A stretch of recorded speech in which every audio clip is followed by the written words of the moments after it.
l'un de ses deux adversaires français dans la catégorie cette année en Moto 2, Jules Cluzel.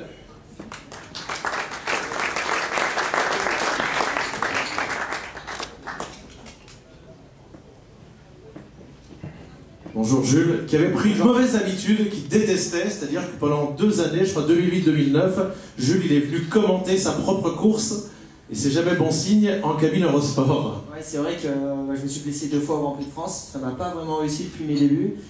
Maintenant, l'année dernière, ça m'a quand même servi d'exemple, j'étais en tête de la course, j'ai chuté, et 2 courses après, je gagne ma première course, donc je me suis servi de mes erreurs, je pense, et pour progresser. L'année dernière, en revanche, tu mènes ce Grand Prix de France.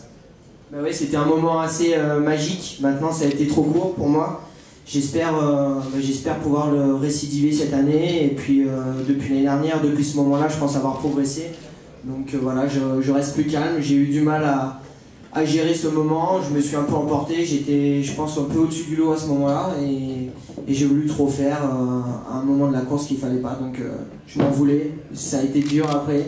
Mais bon, je me suis servi de ce moment-là pour essayer de tirer des leçons et de progresser. Alors ce week-end, malheureusement, tu as fait tomber Marc Marquez. Les premières images à la télé étaient peut-être trompeuses, en fait. T'es pas si fautif que ça, il y a des explications. Non, je suis fautif, c'est ma faute. Maintenant, voilà, c'est la course, malheureusement. Ça arrive à plus d'un pilote de ces moments-là.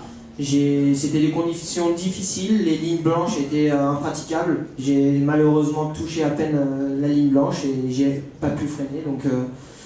Donc voilà, c'est vrai que la caméra embarquée était assez impressionnante de Marquez. Maintenant, voilà, sur la moto, j'ai freiné au même endroit, on a pu contrôler. Et juste, j'ai à peine touché la ligne blanche, j'ai pris de la vitesse et j'ai pas pu l'éviter.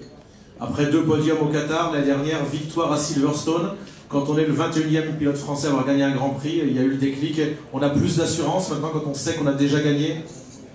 Je pense que ça sert automatiquement le jour où je vais me rebattre pour une victoire. Je sais que j'ai déjà fait.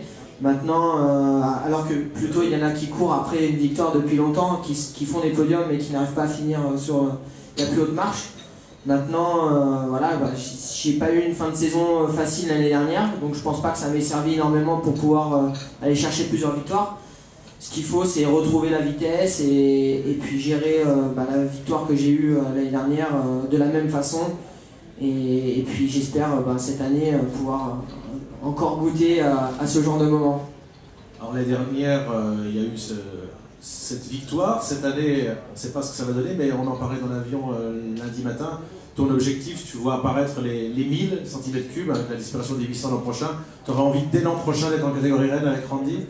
Non, franchement, c'est vrai que l'objectif MotoGP est au fond de la tête. Maintenant, on a fait que 2 Grands Prix et la saison pour moi est très importante.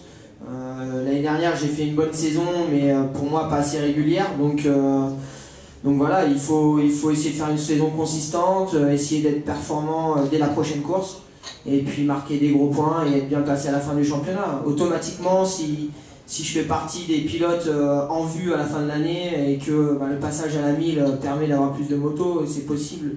Maintenant, mon objectif c'est de réussir en Moto 2 et gagner d'autres courses, faire d'autres podiums, voilà, revivre tous les beaux moments que j'ai déjà vécus. Bonne chance. Merci.